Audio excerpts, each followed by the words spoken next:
निकृष्ट दर्जाचे रस्ते आणि त्यामुळे होणारे खड्डे आणि त्यामुळे होणारे अपघात यामुळे जनता बरीच त्रस्त आहे। पाहूयात याच संदर्भातला आमचा हा स्पेशल कार्यक्रम आवाज जनतेचा।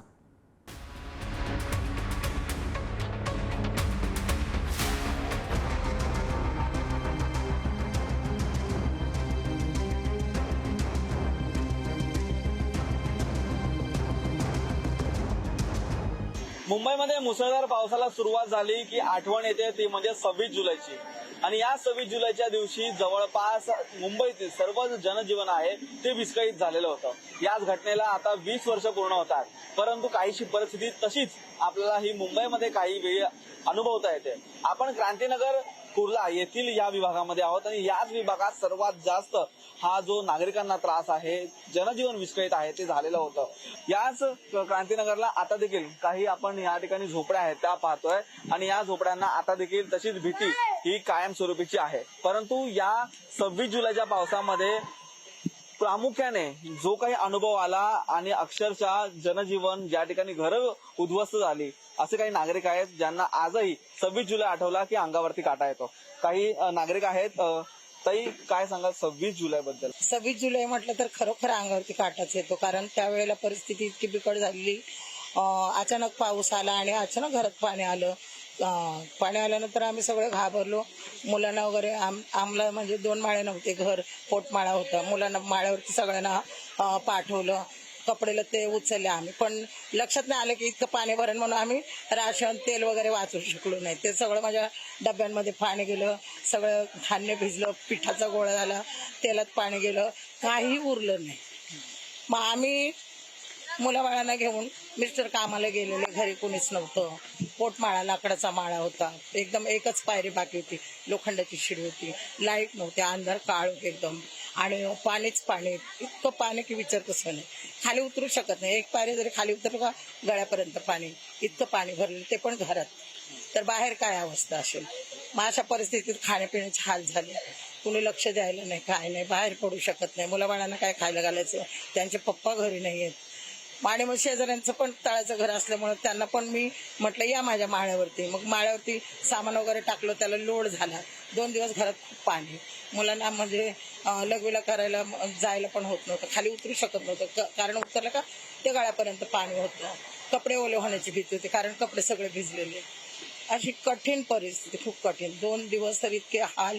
तिसऱ्या दिवशी थोडासा पाऊस कमी झाला, बाहेर आम्ही ड्रम वगैरे ठेवलेले वाहून गेले, बादल्या ठेवलेल्या वाहून गेल्या। पिण्याचं पाणी नव्हतं, कारण नळ पूर्णपणे डुबलेले होते आणि आपल्याला माहितीच नव्हतं की आपण ते पिण्याचं पाणी वगैरे वाचवावं। प्यायला पाणी देखील नव्हतं, मुलं तळमळत होती प्यायला पाणी दे, पण कुणाच्याच घरी नव्हतं, कारण परिस्थिती इतकी बिकट की डबल माळा नव्हता, काय नाही। त्यामुळं खूप त्रास झालेला त्या गोष्टीचा। किती दिवस एकाच ठिकाणी तुम्ही अडकून पडलेला होतात आणि त्यावेळी मदत म्हणून काय पोहोचलेली होती? आम्ही तसं 2 दिवस तर म्हणजे घरातच माळ्यावरतीच होतो। तिसऱ्या दिवशी पाऊस कमी झाला, पण काहीच नाही, मदत वगैरे काय नाही, कोणी विचारायला सुद्धा आलं नाही किंवा काही नाही। आमच्या घराहून पाणी चाललं होतं, आम्ही ट्रेन थांबवली होती आणि आमचे गल्लीतले पोरं आहे, माणसं आहे, सगळ्याला आम्ही ट्रेनमध्ये घेऊन जाऊन बसवलं होतं।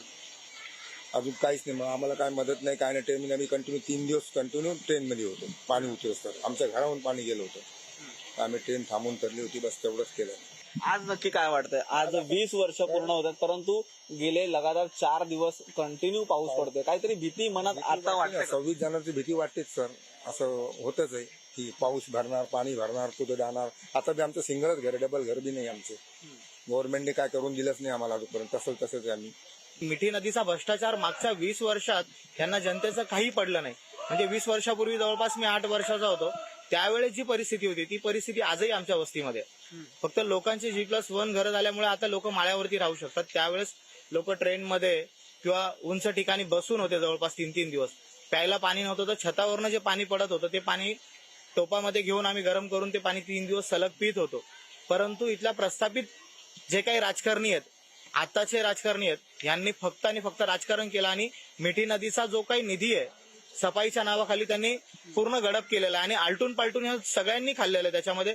मग त्याच्या शिवसेना असेल, उद्धव गट असतील किंवा शिंदे गट असेल, राष्ट्रवादी शरद पवार असतील किंवा अजित पवार असतील किंवा काँग्रेस असेल किंवा बीजेपी असेल, ह्या सगळ्यांनी मिळून ही भ्रष्टाचाराची गटारगंगा कायम ठेवलेली आहे. आमच्या इकडे रेल्वे कॉलनीमध्ये सगळ्यात पहिलं किती छोटा पाऊस जरी झाला तरी कॉलनीमध्ये सगळ्यात पहिलं पाणी भरतं आणि 2005 पासूनच त्याच्या अगोदरपासूनच भरत आलेलं आहे.